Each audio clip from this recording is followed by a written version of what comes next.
Olá, boa tarde. Eu sou Jucinara Esquena, total Anonymous na mesa.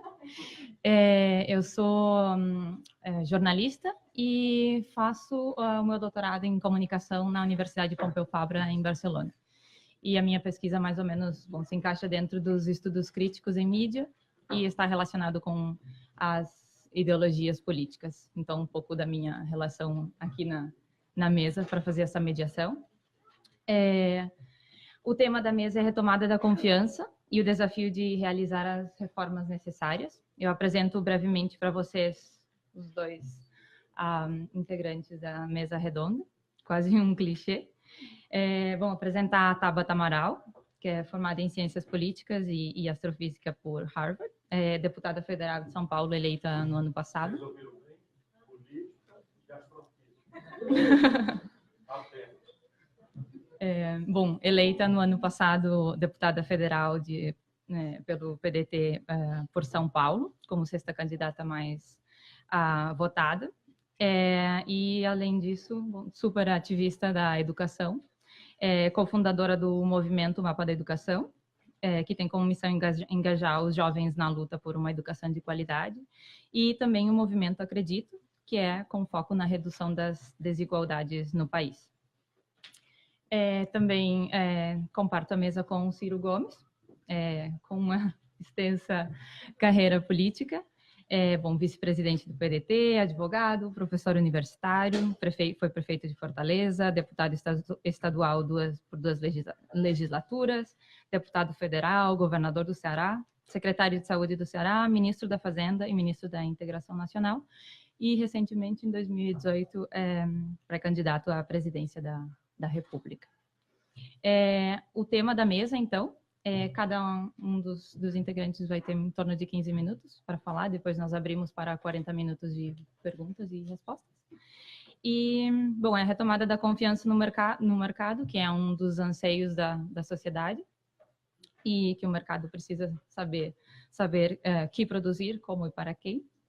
E, concomitante com isso, as tão esperadas e necessárias reformas que devem ocorrer para o crescimento do país. Eu agora passo a palavra, então, ao Ciro. Muito obrigada. Boa tarde a todas e a todos. Agradeço aos organizadores o privilégio de, mais uma vez, ter sido convidado para vir a esse plano. Não estava ligado. Boa tarde a todas e a todos. Agradeço o privilégio de, mais uma vez, ter sido convidado a voltar a esse fórum que reflete sobre o Brasil a partir de uma fração muito qualificada da nossa juventude que não parou de estudar e que está preocupada sistematicamente em refletir sobre o Brasil nas circunstâncias diversas em que há diversas e que o nosso país se encontra. Quero cumprimentar a Jucinara, agradecer o privilégio de ter essa mediação, cumprimentar esta extraordinária e talentosa mulher brasileira, que todos deviam conhecer a história de vida dela. Eu já não vou mais falar, mas quem quiser me perguntar depois, vale a pena não só a lembrança de que é formada em ciências políticas e astrofísica em Boston, Massachusetts, na Harvard University, mas a história de onde ela vem é que é mais fantástica ainda. Quer dizer, ela é a prova viva de que a dedicação, a disciplina, o estudo, o amor, a compaixão podem fazer uma pessoa brilhar, mesmo ainda garota, como vocês ainda vão falar, Tabata Amaral. Para meu privilégio, minha companheira de partido e deputada federal. Me permitam cumprimentá-los a todas e a todos, da pessoa do ministro Renato Giannini, sem favor, uma das cabeças mais qualificadas da intelectualidade brasileira e que, por isso mesmo, sofre das mazelas da segregação. Quem manda ser inteligente e rebelde, como ele é. Eu dedico ao senhor, meu caro amigo, chamo de senhor apenas pela vênia, essa reflexão de hoje. E quero cumprimentar entre nós também outra mulher de grande valor, que começa na política, a deputada Adriana Ventura, do Partido Novo, com quem eu me bato, mas gosto de saber que existe uma deputada jovem de primeiro mandato, bem formada, patriota, que tem espírito público. Portanto, a discussão aqui entre nós é só de teoria. São 15 minutos para falar sobre uma coisa que, enfim, todo mundo conhece, é muito complexa. Eu serei telegráfico, confiado na qualidade do auditório, e devo afirmar o seguinte. Primeiro, o Brasil, a sociedade nacional brasileira, precisa hoje, mais do que nunca, saber que nós não temos defeito genético, sob o ponto de vista nacional. E afirmo isso dizendo que entre 30 e 50, entre o ano 30 e o ano 80, com ênfase no pós-guerra, portanto, em 3 décadas, do ano 45 ao ano 82, o Brasil é a sociedade capitalista que mais veloz e sofisticadamente cresce no mundo. Nós crescemos, a China vai nos tomar esse recorde, mas nós crescemos sistematicamente acima de 10%, 12% ao ano, durante um modelo que não é mais replicável. Ele produziu grandes proezas e, por isso, muita gente tem saudade e acha que pode replicar, mas ele também não é para ser jogado no lixo, porque há lições históricas preciosas. Eu me refiro ao modelo nacional desenvolvimentista, tocado nas suas preliminares políticas pela Revolução de 30 e depois pelo apogeu da industrialização a partir do pós-guerra. No ano 80, as premissas, os pés fundamentais deste modelo, que tem a ver com personalidade e custo de capital externo, que tem a ver com velocidade, sofisticação e centralidade da tecnologia na decisão de consumo que modernamente nós passamos a ter, e tem a ver também com a deformação da nossa elite política. Por quê? Por causa do período autoritário, a nossa elite política, durante este mesmo período, ela precisava se coesionar ao redor de uma agenda. E para se coesionar ao redor dessa agenda tinha que ser superficial. E vou falar de coisas muito práticas, porque eu já estava chegando na cena política brasileira e testemunhei pessoalmente. Quer dizer, nós reuníamos João Amazonas, do PCdoB, Luiz Carlos Prestes, recém-chegado do exílio, Leonel Brizola, recém-chegado do exílio, Miguel Arraes, recém-chegado do exílio, com Ulisses Guimarães, um brasileiro respeitabilíssimo, mas muito conservador, vamos dizer, Teotônio Vilela, um outro brasileiro respeitabilíssimo, mas usineiro de cana-de-açúcar de Alagoas, portanto, ultraconservador. Reuníamos, quem mais aqui que eu vou lembrar? Franco Montoro, um homem de extraordinário valor, mas um ultraconservador, democrata cristão, naquela data. E para que essa reunião não terminasse, a primeira em tapa e a segunda não acontecesse, nós precisamos excluir todos os temas polêmicos, que basicamente tinham a ver com as diversas compreensões da crise estratégica que destruíram as possibilidades de crescimento do Brasil, ali na crise do ano 80, e que precisávamos, para o consenso, reestruturar a democracia e os costumes civilizados do Brasil para encerrar a tortura, o exílio, a violência política, etc., etc. Portanto, nós tivemos que aviltar, se eu posso assim dizer, ainda que muito nobre a intenção, a agenda do país, aquilo que fosse possível de ser consenso. Anistia, eleição direta, constituinte, livre, soberana e democrática. É bom que os jovens saibam que nós ganhamos todas. Nossa geração, a geração de vocês, está induzida a descrer da política. A minha geração acredita no milagre da política, não é por fé, é por ciência, é por testemunho empírico. Nós, a minha geração, e eu ainda sou um gatão de meia idade, 61 anos, né? Ainda dou um caldo, né? Nós ganhamos todas. E depois veio a inflação, onde esse consenso se dissolveu, e nós ganhamos também. Eu estava lá ajudando. Eu ajudei a consolidar o Plano Real. E foi a política que produziu. Portanto, a minha crença de que a política tem o potencial de produzir as mudanças estruturais, estratégicas, mesmo as mais aparentemente difíceis, está no meu testemunho de vida. Por isso que eu ainda insisto, né? Depois de tantas aberrações que estou vendo. Aí chegamos ao tempo de hoje, porque são 15 minutos, e eu confio, volto a dizer, na qualidade do auditório. Nós chegamos hoje a uma agenda que, basicamente, eu penso, exige a reflexão sobre um novo modelo de desenvolvimento para o país. Afirmo desde já, sabendo que quero provocar polêmica, que nenhum modelo estrangeiro, mesmo com manuais de economia com o status de Chicago, nenhum deles serve ao Brasil. Por especificidades intransplantáveis e, volto a dizer, incompreensíveis. Por exemplo, 1/4 da dívida pública venceu em 4 dias. Se alguém me mostrar um ensaio, um paper, um ensaiozinho que seja em qualquer língua que reflita sobre dívida pública que vence em 4 dias um quarto dela, sendo uma dívida que já corresponde a 80% do PIB, eu dou minha maior palmatória. Mas eu quero dizer, não existe esse precedente.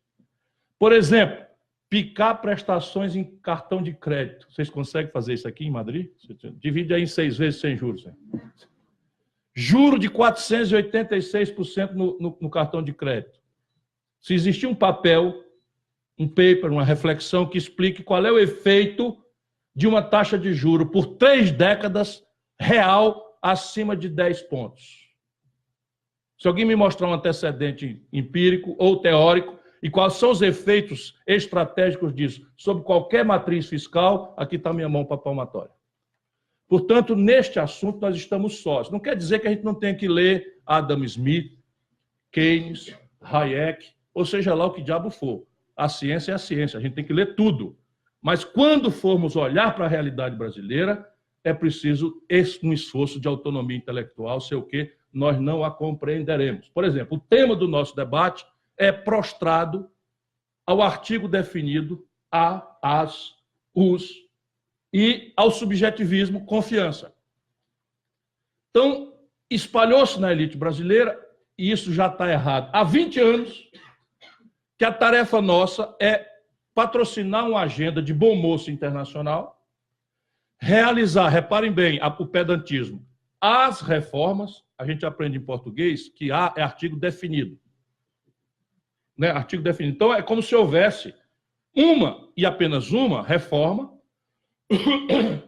e essa tem que ser praticada, porque assim sendo praticada, nós adquiriríamos a confiança internacional e seríamos salvos da nossa tragédia socioeconômica pela ocorrência, pela concorrência do capital estrangeiro. Precedente internacional deste fato acontecido? Nenhum. Os meus termos são radicais e em ambiente universitário, se eu usar esse tipo de termo, é muito perigoso. Eu vou repetir. Nenhuma experiência nacional se realizou fundada no capital estrangeiro. Nenhuma. Isso quer dizer espancar o capital estrangeiro? Não, em absoluto. Isso quer dizer que o capital estrangeiro é tanto mais bem-vindo e em mais qualidade, quanto menos dele você necessite. Porque confiança não é uma... It is not a matter of trust itself. Não é um assunto de subjetivo.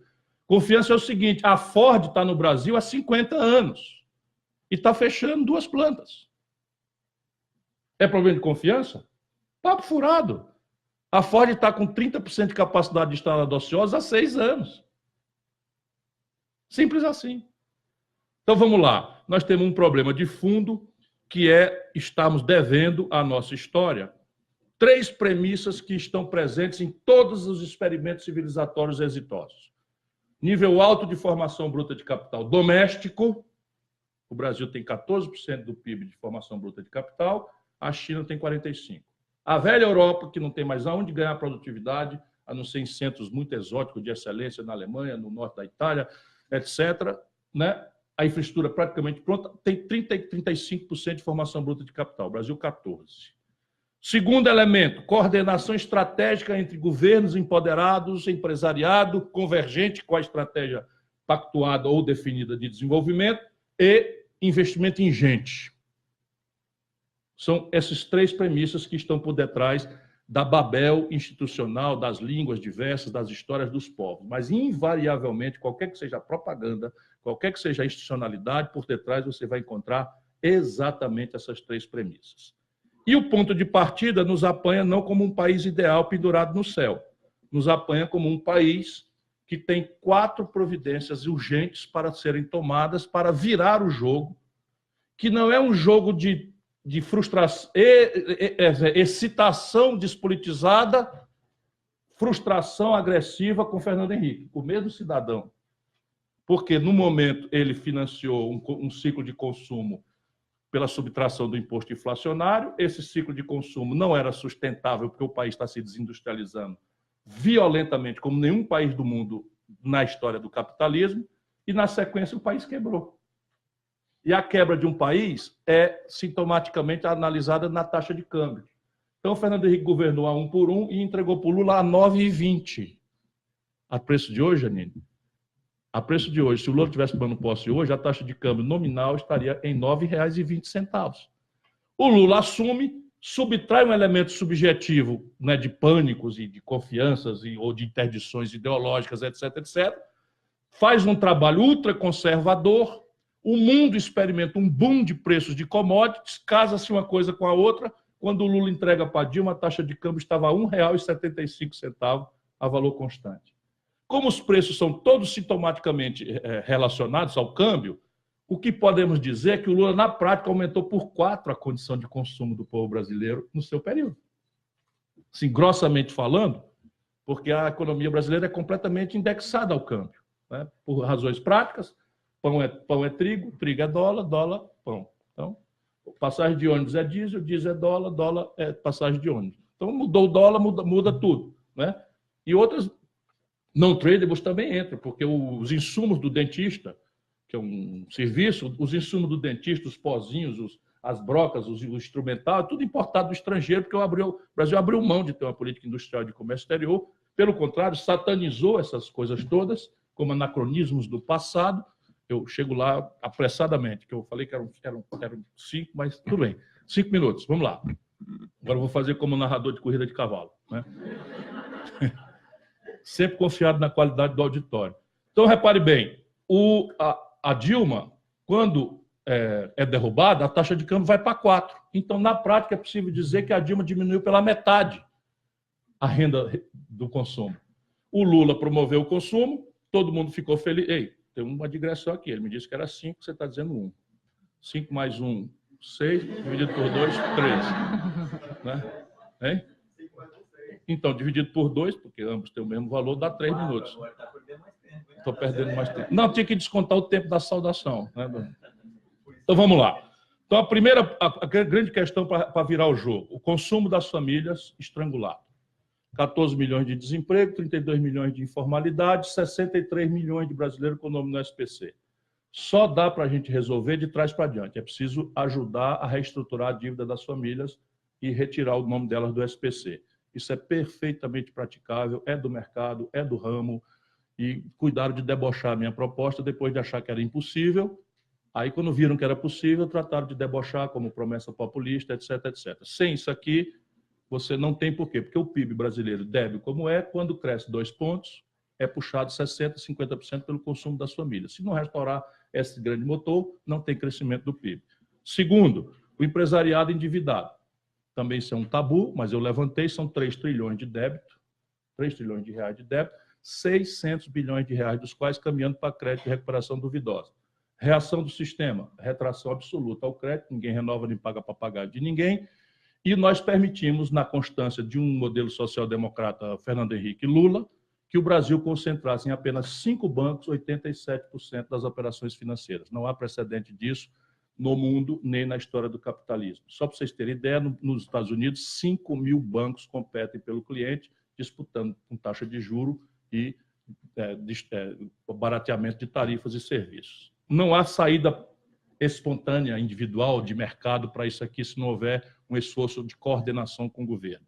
Terceiro problema fiscal do país, onde está a questão de confiança. Não é verdade que o problema fiscal do Brasil seja isto que está aí, ou pelo menos não é verdade inteira. Porque a questão da sanidade fiscal me permite uma prorrogaçãozinha de 2 minutos nesse ponto aqui e eu encerro mesmo. E pode depois descontar.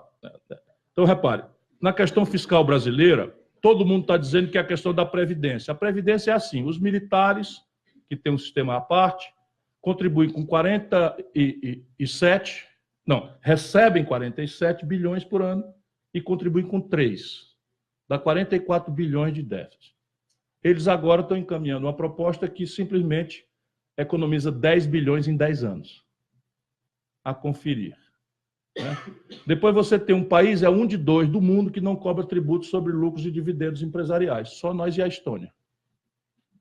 Isso aqui dá para arrecadar 70 bilhões de reais.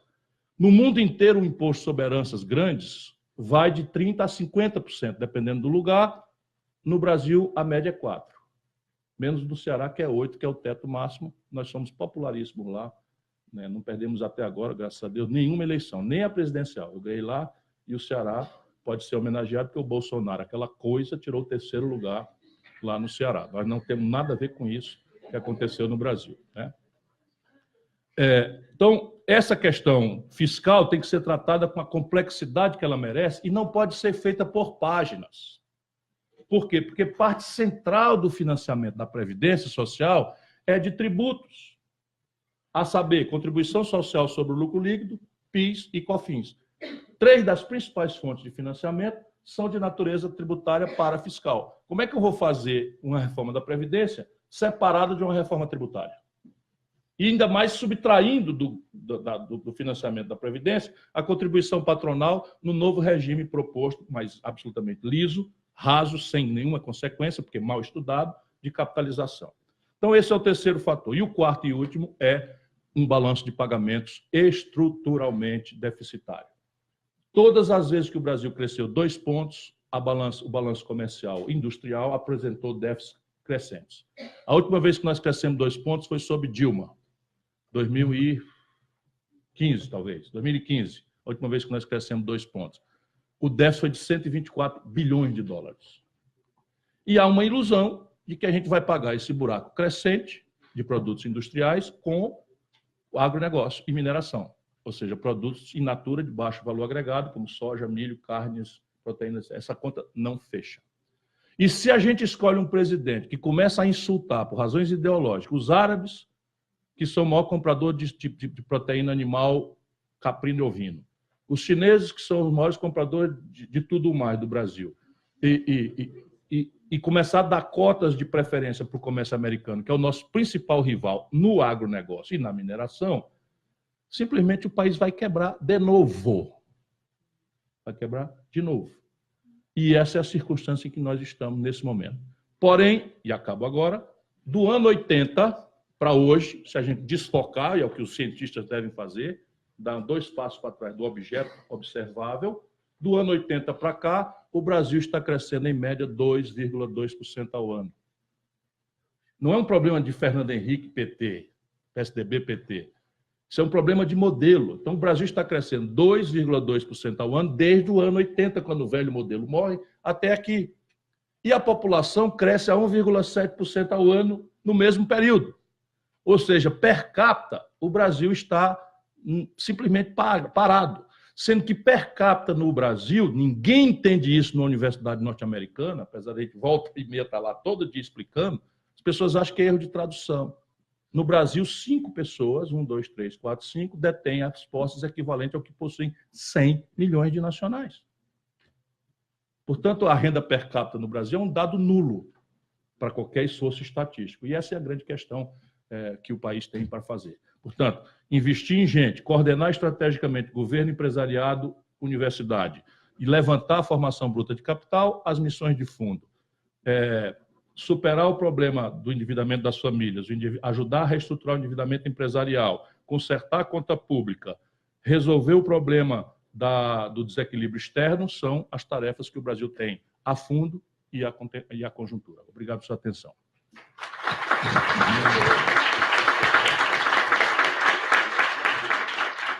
Muito obrigada, Ciro Gomes. E agora passamos a Tabata Amaral.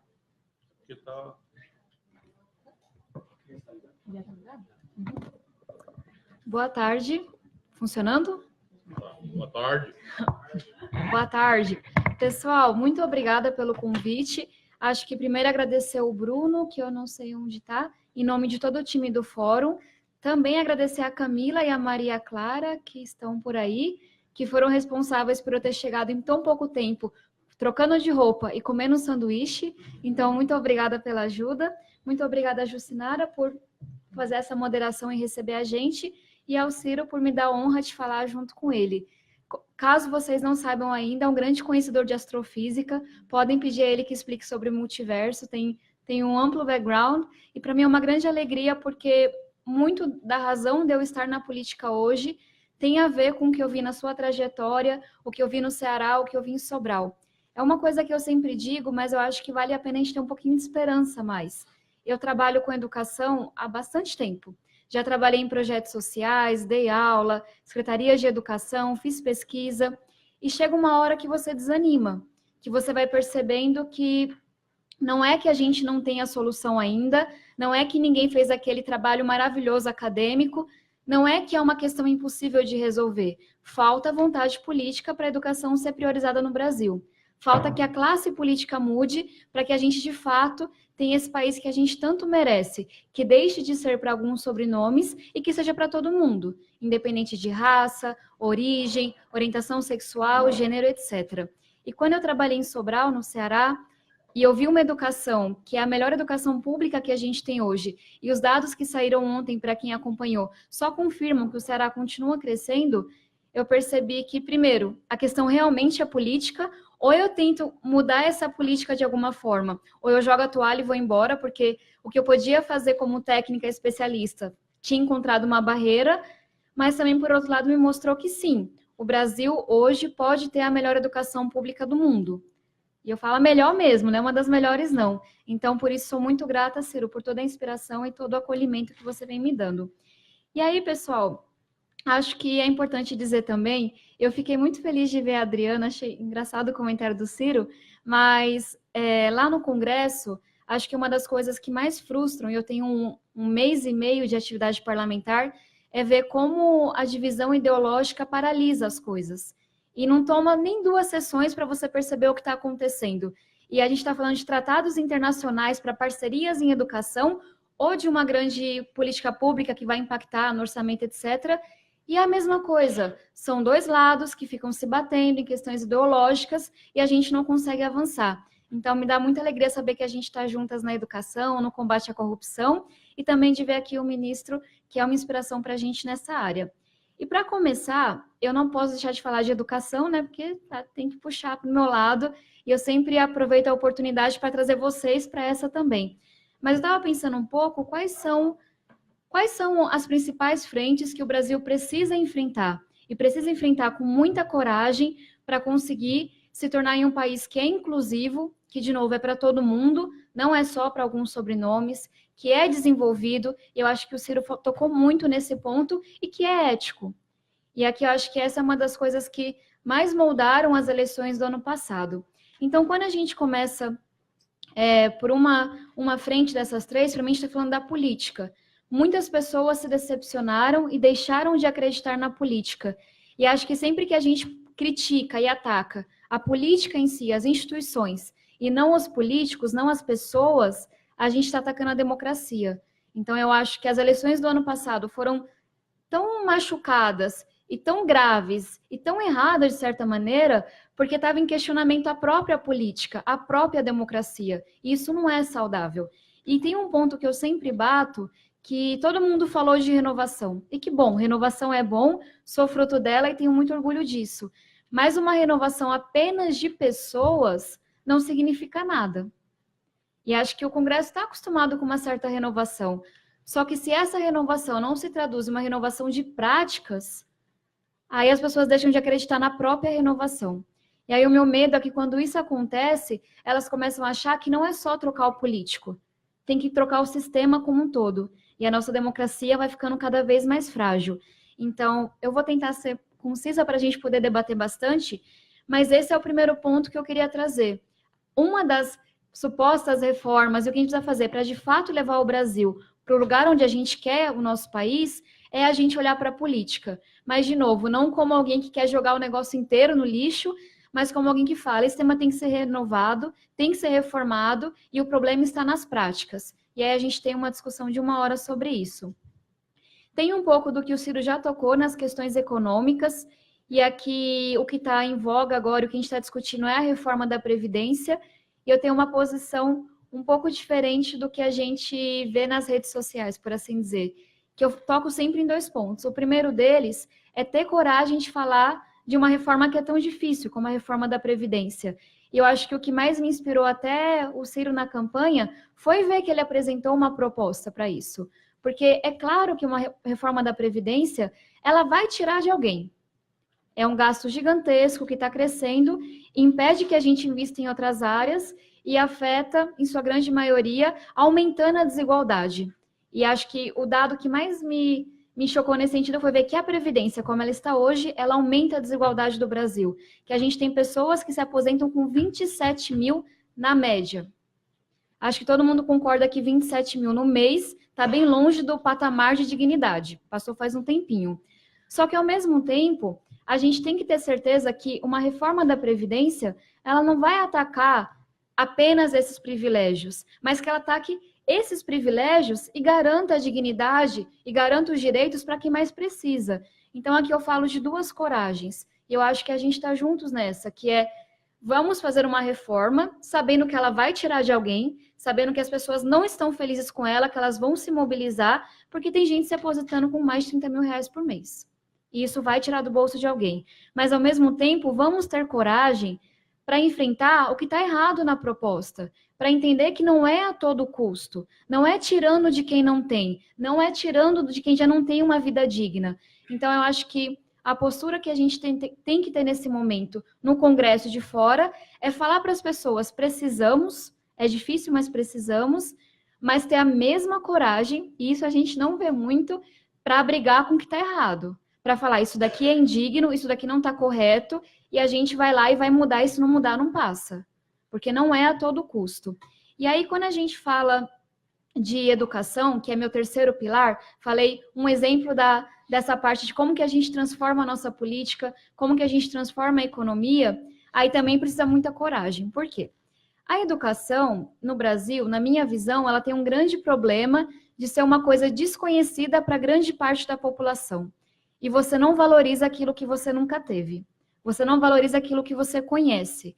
7 de cada 10 brasileiros adultos no Brasil, e é isso mesmo, 7 de cada 10, 70%, são considerados analfabetos funcionais. Ou seja, não conseguem entender 100% um documento que está mais complexo, talvez uma coisa que veio do médico, uma coisa que precisa ler para participar de uma vaga de emprego, de uma seleção.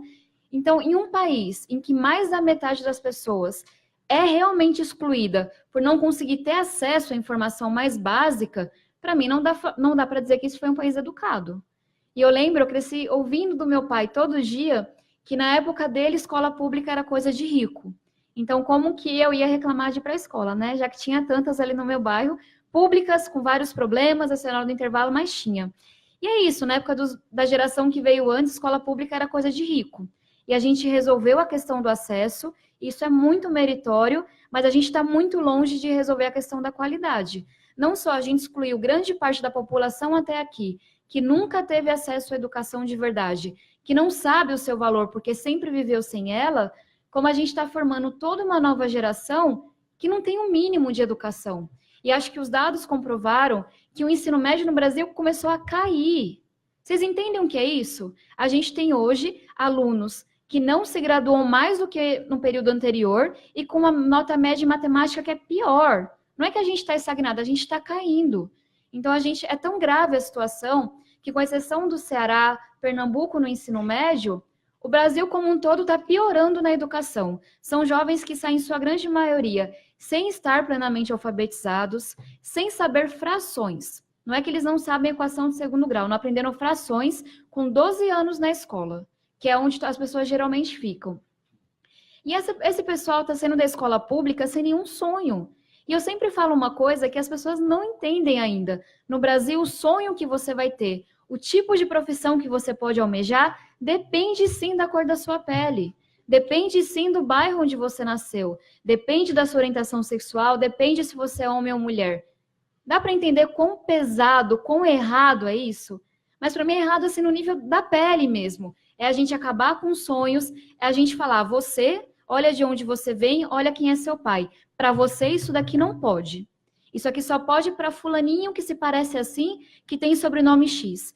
E eu falo dessa maneira porque fica parecendo que educação é algo bonitinho, que quem defende a educação é bonzinho, etc. e tal. E não é. A gente não vai mudar esse Brasil. Não adianta falar de reforma econômica, não adianta falar de reforma política, se as pessoas não têm um mínimo de oportunidade. Se elas não aprendem a ler e escrever. se elas não conseguem se comunicar, entender o que está acontecendo. E aí, só para completar essa parte, eu acho que é importante dizer também que não só a gente não fez o feijão com arroz, não só o restante do Brasil não aprendeu a ensinar a ler e escrever, como a gente não está se preparando para o futuro.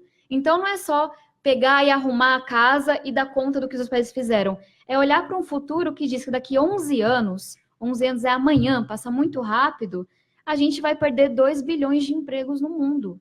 Hoje são 7 bilhões de pessoas, porque a gente tem tecnologias incríveis, Big Data, etc., que está melhorando nossa vida, só que isso está mudando muito o mercado de trabalho. A previsão é que quem está na minha geração tenha de 8 a 11 profissões ao longo da vida.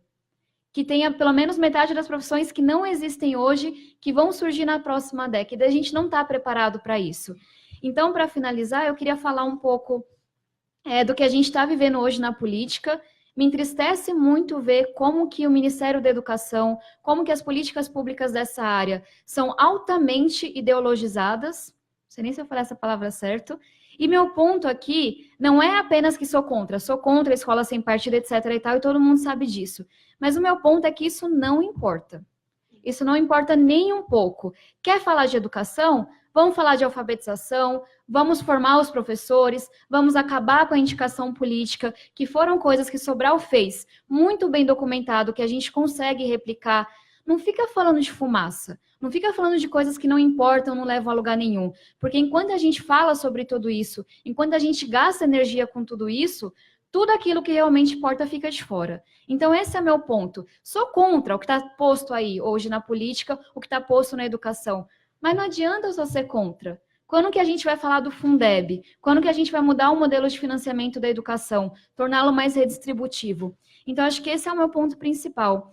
E aí, para finalizar, com uma nota de esperança para a gente sair daqui olhando realmente, trabalhando para esse futuro, eu tive a oportunidade de participar de uma missão no Reino Unido representando o Congresso na área de educação. E o que eu vi lá me encheu de orgulho, porque o Reino Unido não é a Finlândia, não é a Singapura que já resolveu tudo. Eles estão resolvendo ainda. E eles estão olhando para esse futuro do mercado de trabalho. E eles entenderam que hoje não dá só para você falar, você, filho de pobre, faz ensino técnico quando fizer, você, filho de rico, faz faculdade. Não, não é assim. Eles têm uma carreira que, com seus 16 anos, o aluno escolhe uma concentração maior técnica ou acadêmica, pode transitar entre os dois, e a melhor parte, ao longo da vida, as pessoas voltam. Porque muda o mercado de trabalho, muda as indústrias e eles voltam com 30, 40, 50 anos como aprendizes.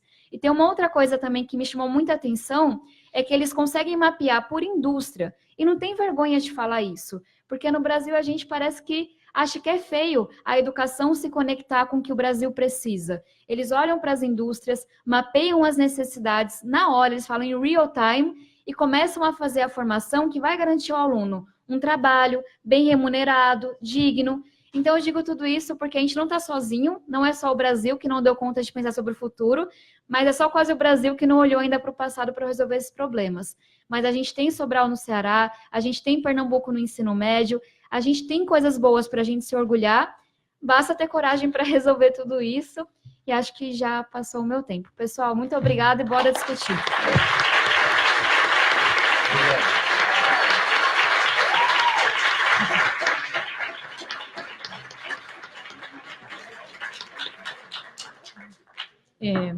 Eu agradeço ao Ciro e à Tabata pelas colocações. Vocês, em 15 minutos, fizeram uma pontuação extremamente importante e adequada à abrangência e à subjetividade das palavras que nós havíamos colocado como tema para essa fala aqui. E agora, então, nós abrimos para perguntas. Só vamos alterar um pouco a metodologia agora. Será uma pergunta por vez. Sim. Para dar o máximo de oportunidade ao máximo número de pessoas. 40 segundos. 30, 40 segundos. Bom, queria cumprimentar a Tabata, em especial pelo meu total endosso que você disse, de que eu acho que o PT deu muita força à escola sem partido, porque a mídia petista só perguntava isso. Eu reclamava, vocês estão dando essa pauta. Absurdo. Parabéns, parabéns por tudo que você disse. Ao Ciro, dado que tem 40 segundos, a pergunta é muito direta. É a seguinte, eu não vejo nenhuma lógica possível em que esse presidente chegue ao fim do mandato.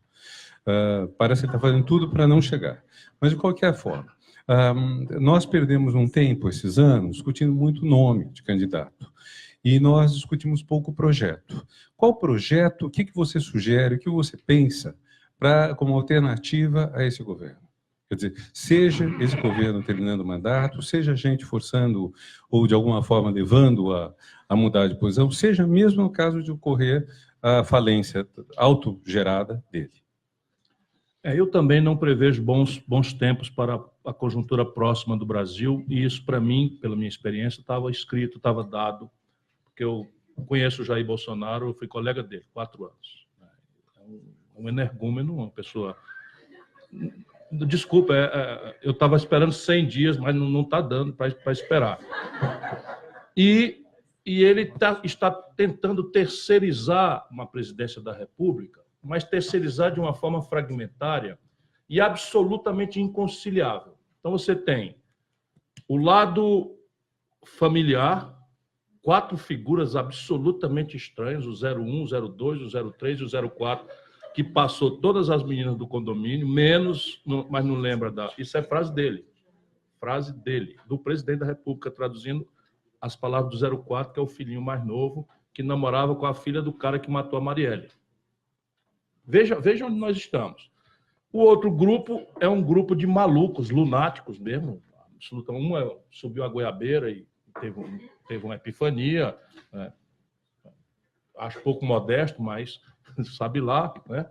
O outro é o seu sucessor, o ministro da Educação, um negócio de doido, completo, de pedra.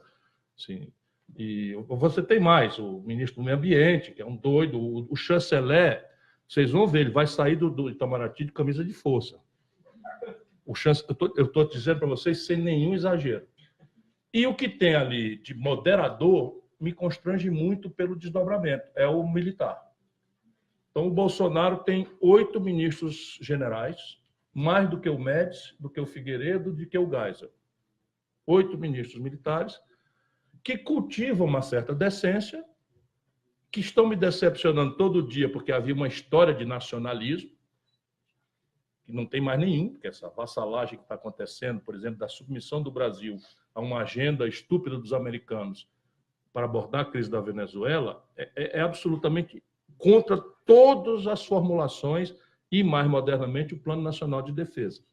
A entrega da Embraer, o esquartejamento da Petrobras, a entrega de Alcântaras, a base de Alcântara, permitindo que o engueto no território do Brasil seja não visitável por brasileiros que não se credenciem, a abertura unilateral de vistos para uma nação que não dá reciprocidade, isso viola desde o Barão do Rio Branco princípios graves. Então, isso vai dar em confusão. Então, eu não estou prevendo nem golpe, a personalidade ali é uma psicologia mais de Jânio Quadros, né? Um mané doidão que, quando vê a coisa degringolar e os filhos provavelmente serem chamados a negócio de explicar os laranjas e tal, e os Queiroz da vida, renunciar em troca de uma proteção. Assim, é pura arbitrariedade aqui o que eu estou dizendo. E uma tutela militar, que é o que se oferece como alternativa de curto prazo para o Brasil, o que não é nada bom.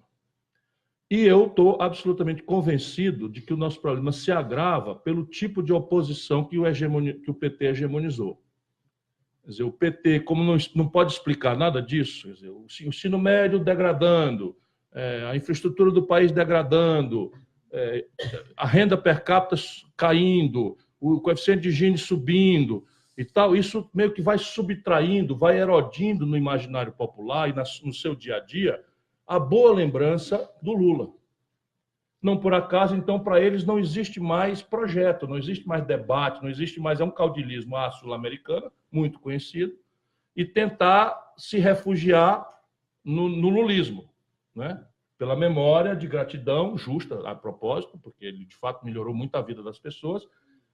Coisas estruturais, quase nenhuma, a não ser a expansão do ensino superior.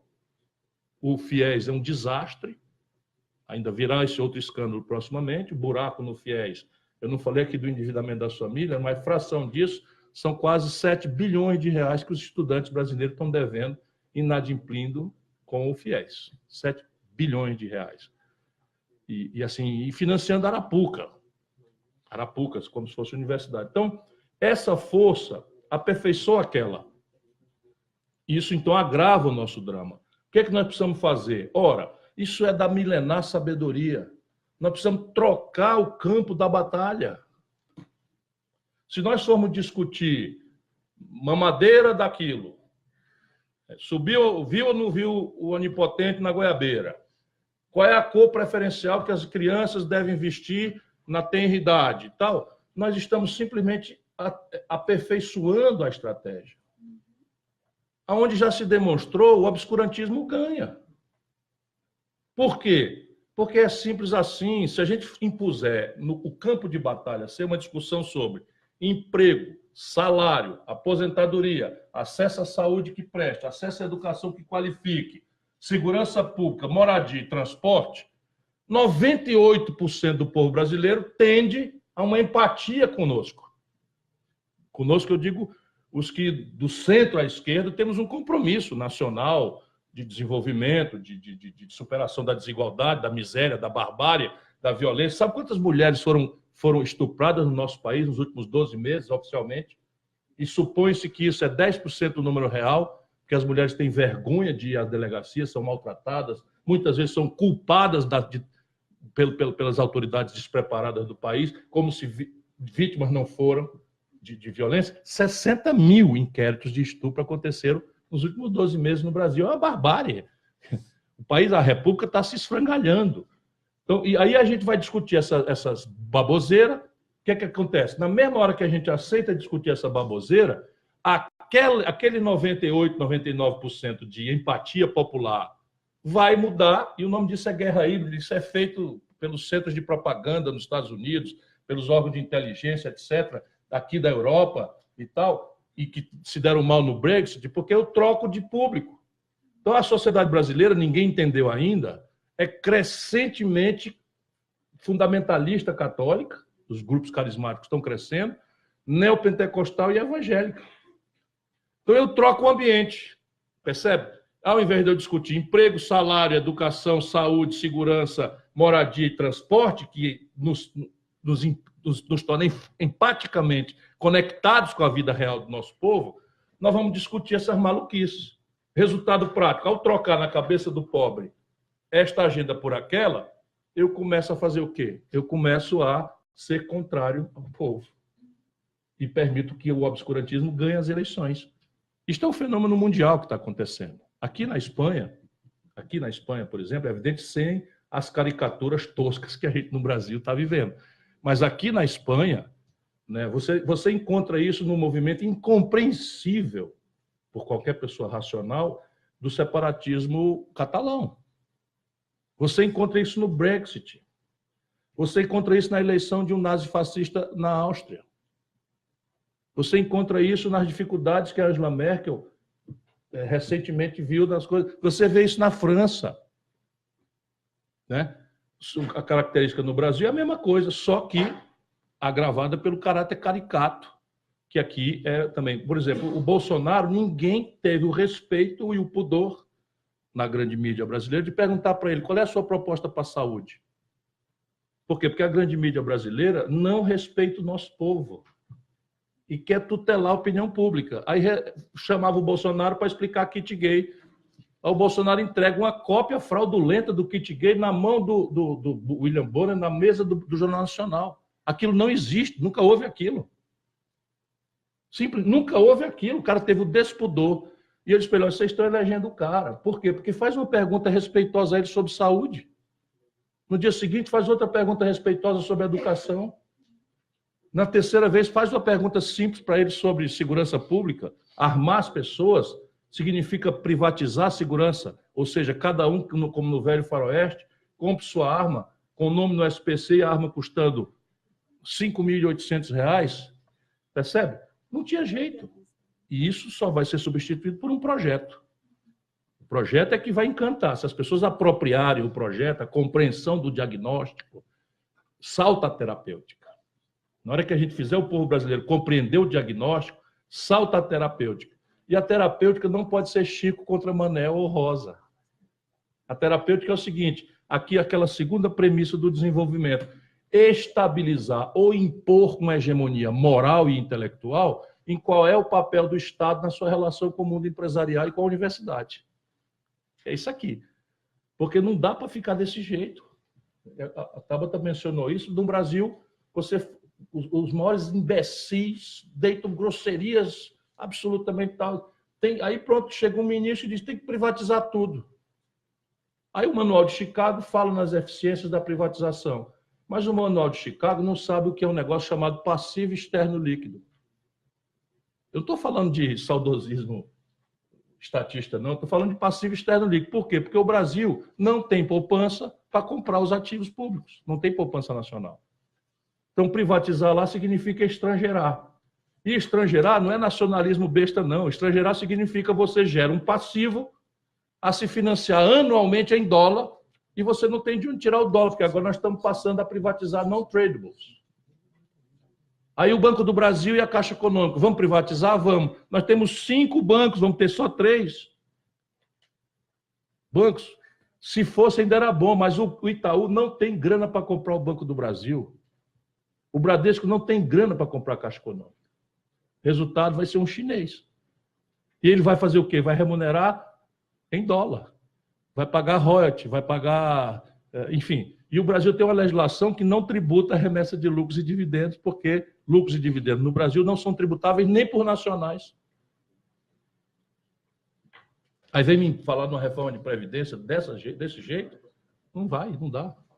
Passamos para a próxima pergunta, então.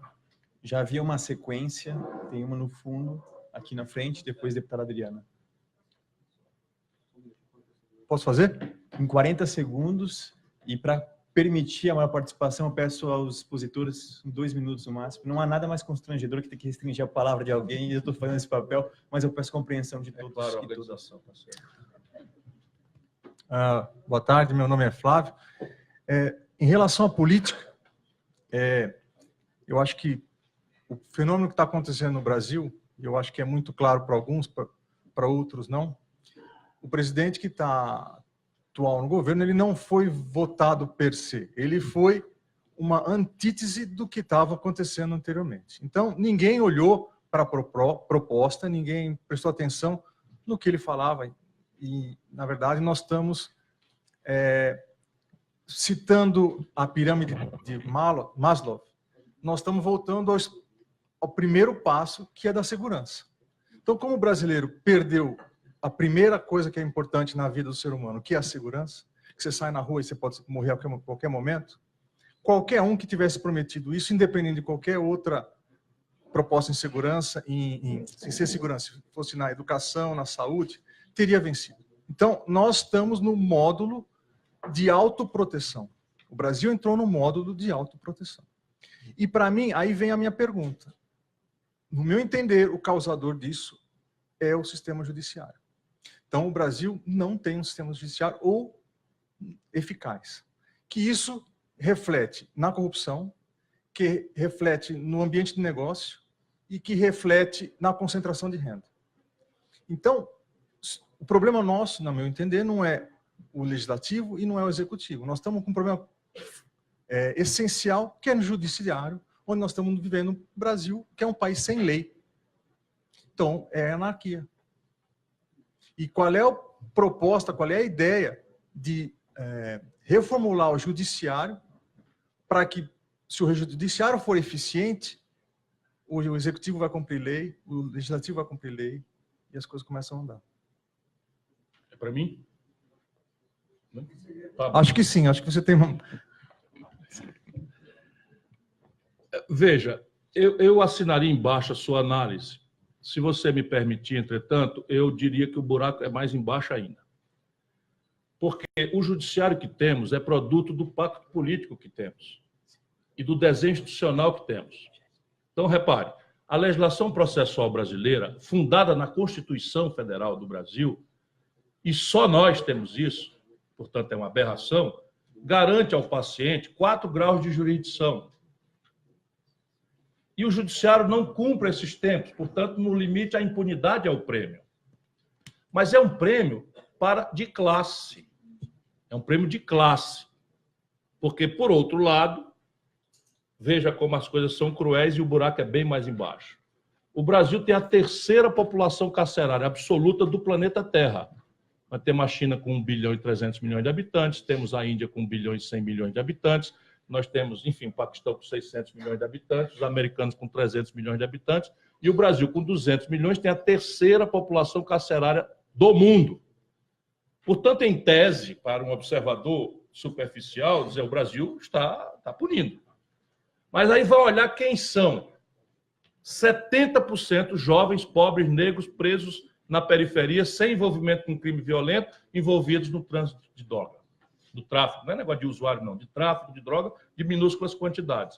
E a política de encarceramento, o Sérgio Moro agora propôs aumentar. Sabe quantas vagas o sistema prisional brasileiro tem? 370 mil. Então, nós estamos com 400 mil presos sem vaga, uns em cima dos outros. Só que o jovem, quando é preso, sem envolvimento violento, ele entra na cadeia e ele imediatamente, na primeira noite, é obrigado a se filiar a uma facção criminosa que existe impunes há mais de 30 anos no Brasil, sediadas em São Paulo e no Rio de Janeiro, com a proteção das autoridades.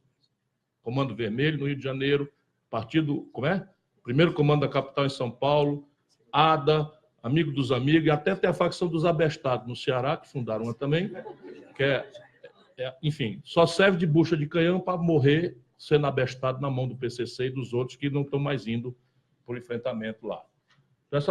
Essas coisas todas. Então, esse debate é essencial e o valor republicano, que o amigo resumiu com muita eloquência, tem que se instalar, mas, acredite, não é muito por lei, não.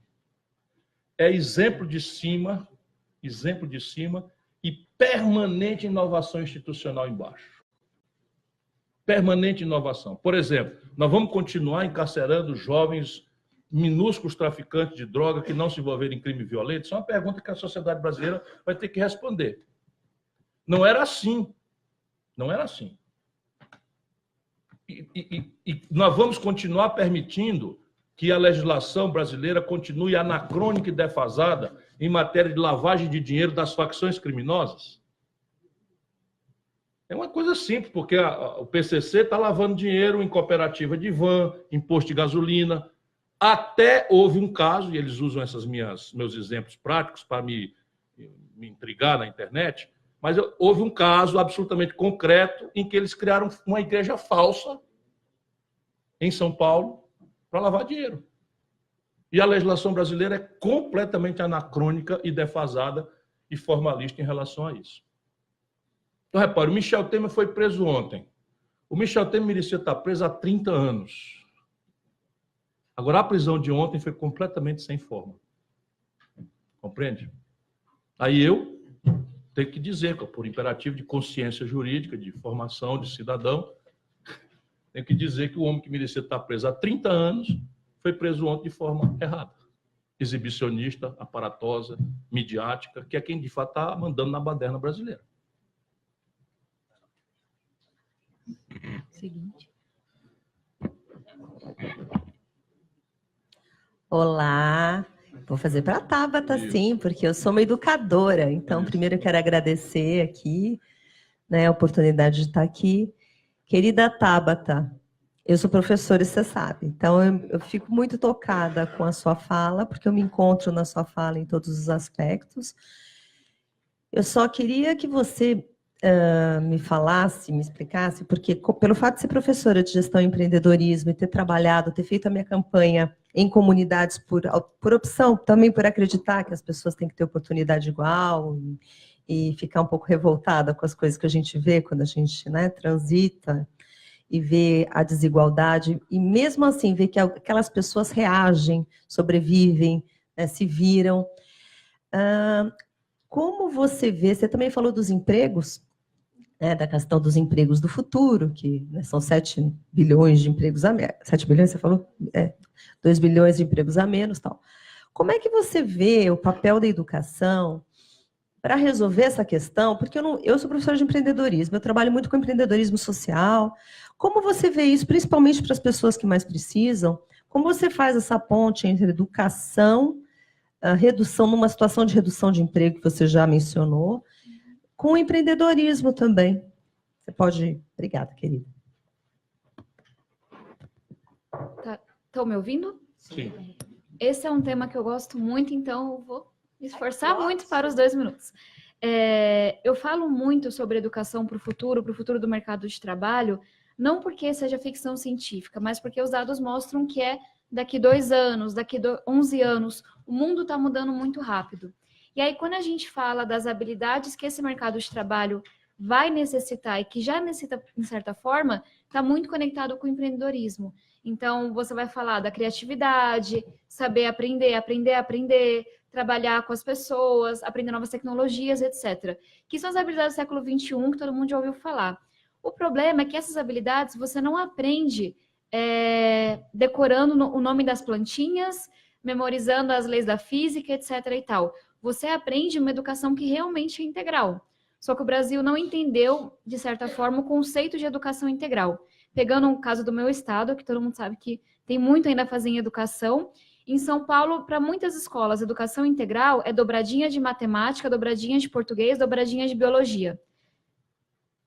Não muda nada. Então, o meu ponto tem um mundo que está precisando de habilidades que a gente não tem hoje, indústrias novas que vão surgir, e o que a gente está ensinando não funciona para hoje, mas vai funcionar muito menos nos próximos anos. E aí, que educação integral é essa? É uma educação que entenda que o esporte, que as artes, que os projetos, que uma aula sobre projeto de vida, em que você discute carreiras, você discute sonho, essa sim é relevante. E o problema da educação é que todo mundo acha que as coisas são bonitinhas, e isso me irrita muito. Não é esporte porque é bonitinho, não é teatro porque é bonitinho. É porque isso ensina a gente as habilidades que são urgentes para esse mundo. É uma aula de empreendedorismo, é educação financeira.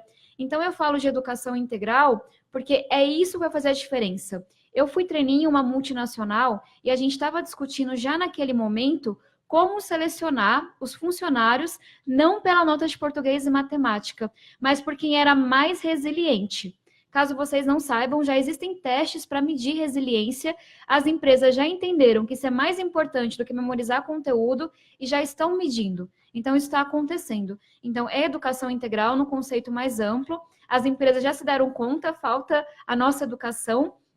E aí, retomando o exemplo que eu vi na Inglaterra, que eu achei super legal, é a gente não ter medo de desenhar a educação para esse novo mundo. É a gente parar com essa paranoia de achar que tem que ter uma educação porque é assim que está no livro, e entender que tem que ter uma educação que é boa para aquele aluno, que funcione para o seu contexto, que dialogue com a indústria local, etc. e tal, dando mais possibilidades e não menos. E aí, só para finalizar bem rapidamente, a gente está vivendo agora o ano da implementação da reforma do ensino médio. E quem me acompanhou sabe que eu fui crítica até não poder mais, e critiquei, e levantei pontos, etc. Mas vai ser implementada. Então, qual que é o pedido que eu gostaria de fazer para vocês? Se eu não me engano, 53% dos municípios no Brasil, eles têm apenas uma escola de ensino médio. Municípios muito pequenos.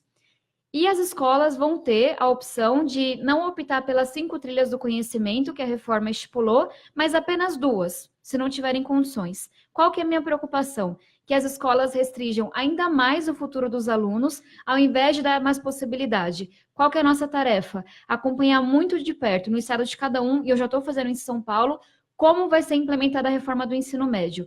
Para, mais uma vez, a gente não encontra ao que o mundo está pedindo de uma formação mais ampla, mais profunda, e a gente, mais uma vez, só fechando possibilidade, dizendo quem nasce aqui, quem é dessa cor, etc., só pode ser isso. Então, um pedido que eu faço para todo mundo. Obrigada, Adriana.